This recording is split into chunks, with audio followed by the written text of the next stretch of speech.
Hello and a warm welcome to HW News Network, your one-stop show, truth be told, for some engaging and thought-provoking conversations. Ashoka University professor Ali Khan Mahmudabad has been arrested for his remarks on social media about India's Operation Sindoor against terror groups based in Pakistan and Pakistan-occupied Kashmir. This action was taken on a complaint which was given by a BJP Yuva Morcha leader.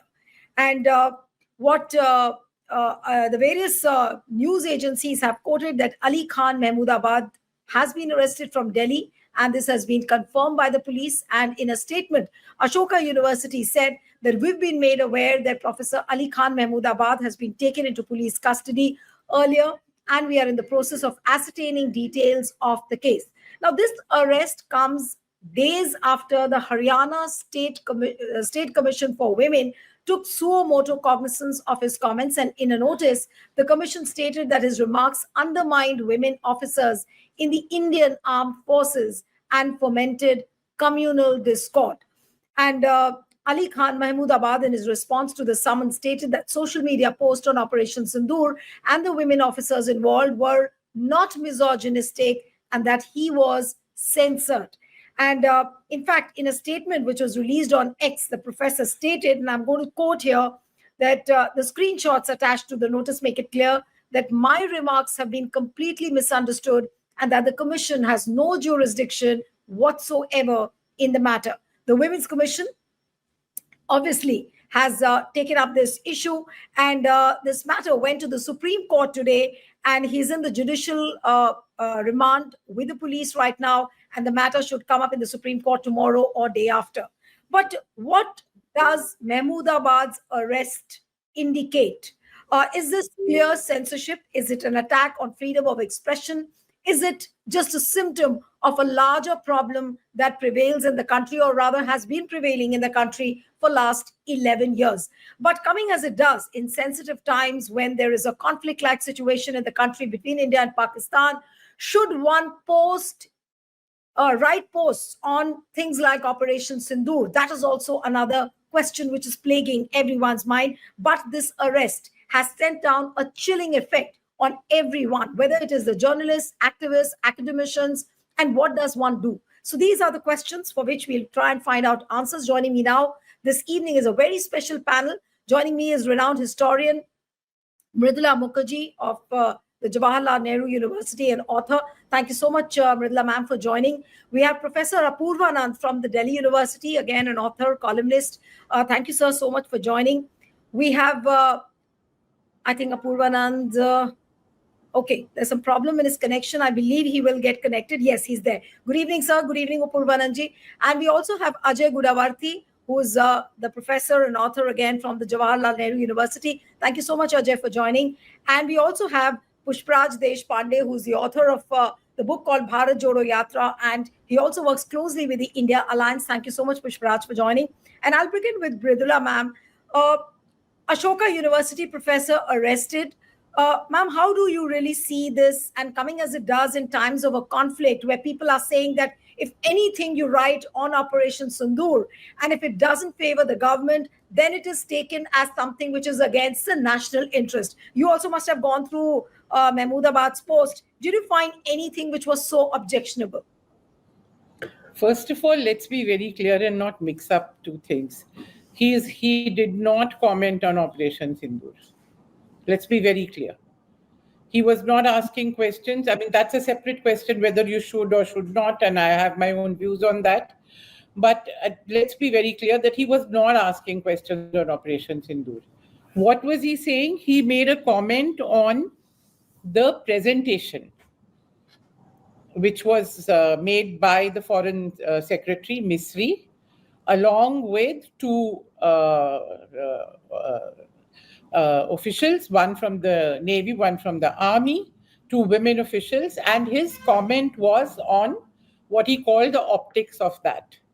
And what he said was that it was a good thing that, they included women and they included a Muslim woman, but he hoped and he wished that the reality outside that room was also reflective of what that message India was sending to the world. What was India sending the message to the world?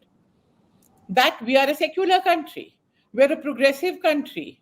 We have women who work in the armed forces, and they are very accomplished women, and they are from diverse backgrounds. So there is this very accomplished young Muslim woman who's risen so high in the armed forces. So what did he say?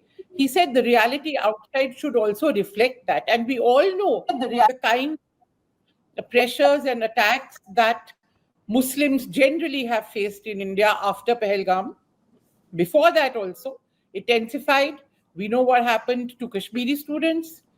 So what is he saying? He is in fact saying that let the projection that the government wants to make, and he agrees with it, to the world about what kind of society we are, let that be the reality. Let us approximate more and more to that.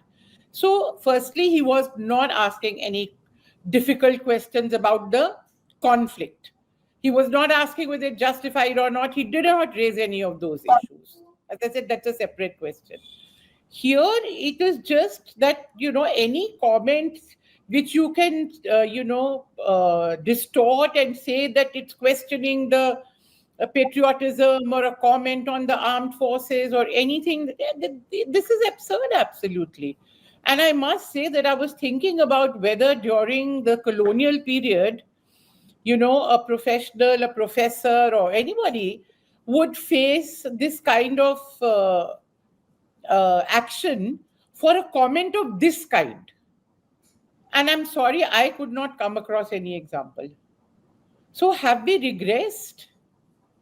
I mean, our whole freedom struggle was about civil liberties and democracy. Repeatedly our leaders said, Mahatma Gandhi, Sardar Patel, Jawaharlal Nehru, everybody. From Gokhale to Tilak to everyone. Tilak fought for the freedom of the press. This was supposed to be the heart of our freedom, civil liberties, the right to question, So I am appalled, actually, and it's a very retrograde step.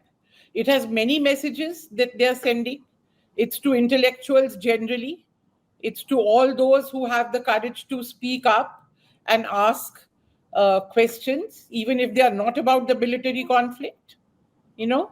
It's that kind of message which we have been getting for a long time now through various other means. But this arrest, I think, is really, as you said, it's a chilling act, and it's meant to intimidate. Also, I think it's a message, that they've picked on somebody from Ashoka University. I think it's a very clear-cut message to the private universities. Don't you dare show any spine or independence. We can get you. And they have targeted Ashoka earlier also. Ashoka is one of the best private universities. It's a liberal arts university primarily. They are now building on their sciences. And there are many progressive people who have got jobs over there. And it's a clear message that, this is not on. You remain under our thumb or we won't let you function. And I dare say that Ashoka hasn't come out very well. The administration, the faculties come out very well. They've stood in support, but there's absolutely no reason for the administration to succumb the way they have and said, yes, we'll cooperate in investigation. You need to stand up for your faculty. What kind of university are you? Absolutely.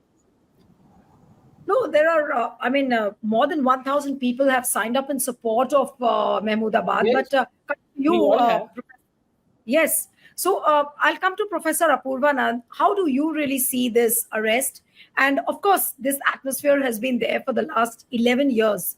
But now, it seems it's become more and more intense, because now it's all about the national interest. It's about the integrity of India. And the most pathetic has been the statement from the State Women's Commission. I mean, what are they trying to say when they say that his grandfather or father was funding for Muslim League? They have connections with Pakistan. I mean, I really don't know. I just fail to understand the kind of connections they are digging up. And of course, this is also patriarchy. His mother doesn't matter. Her lineage doesn't matter. that Yes. his maternal grandfather was a foreign secretary of India.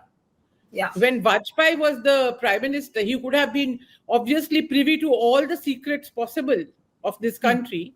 That doesn't matter. All that you can dig up is, you know, a lineage which goes to his disadvantage. In any case, we are not responsible for what our grandfathers or fathers or ancestors did, and we can't be Absolutely. held responsible for that. Neither we can be lauded for it, nor can we be held responsible for it.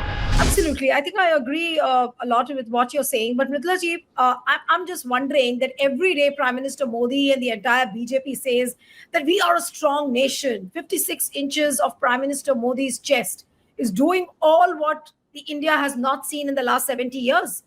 Is the time not ripe for people like you, for people like us to start saying that if we are a strong nation, why are we scared of one tweet? Why are we scared of an opinion? Why are we scared of one FB post? Should we not start saying this strongly? Is this what a strong nation exemplifies? Well, I think it's not that people haven't been saying it. You know, one doesn't want to talk about oneself, but there are so many others on this panel. Outside, people have been saying this, and in fact, I think it's been quite exemplary the extent to which people have been speaking up. You know, and in fact, we have very good work which actually documents the kind of discrimination and repression that intellectuals and academics, writers have been facing. And you know, there are groups who have spent a lot of time and energy, all of us in our own ways, wherever we get a chance to speak, to do. Now, what Pushpraj is saying, that we need to take a next step. To that, I would say, Pushpraj, when you take political steps like satyagraha, etc., civil disobedience, you need a lead from political parties. Intellectuals by themselves have never been able to do that kind of politics. The kind of politics we can do as intellectuals is precisely, we can write petitions, we can write in the press, we can shout horse on YouTube channels. Anybody and everybody who asks us or calls us, we can speak up. But this is where I would say there are all these delegate people who are going as delegate parts of delegations to tell the world how wonderful a country we are and how horrible a country our neighbor is, right? That's what they're all supposed to do, you know. Could they not even ask a question publicly and say, you expect us to go and we are going, all right? But what are we going to say? The True. first question we are going to be asked is that how is it that your professor is being treated like this? You are arresting people, and this is public. And mind you, this is going to be all over. It's already all over the press and the world. This is something in another 1 or 2 days, I predict New York Times or somebody will come out with an article, Guardian will say something. So it's not like when people go, they're not going to be asked questions. And it's not just a question of questions. Are we really so frog in the well that we really believe that it's a question of our going and telling people and they will believe our story? You think Pakistan's not telling their story? In fact, many people are now saying that so far, the Pakistan story, unfortunately for us, I'm not happy about it, has been bought much more by the world than our story. I've been reading reports on that. I've been hearing interviews with people which say that they have been able to tell their side of the story much better, which they usually have been, by the way, over the last 70 years. They're very good diplomacy, they're very good at lobbying. And in this case, if you read or hear some of the commentaries that have been going on, they have been making a point of this, how we are treating our minorities. We can't present a false face to the world. It's not going to wash.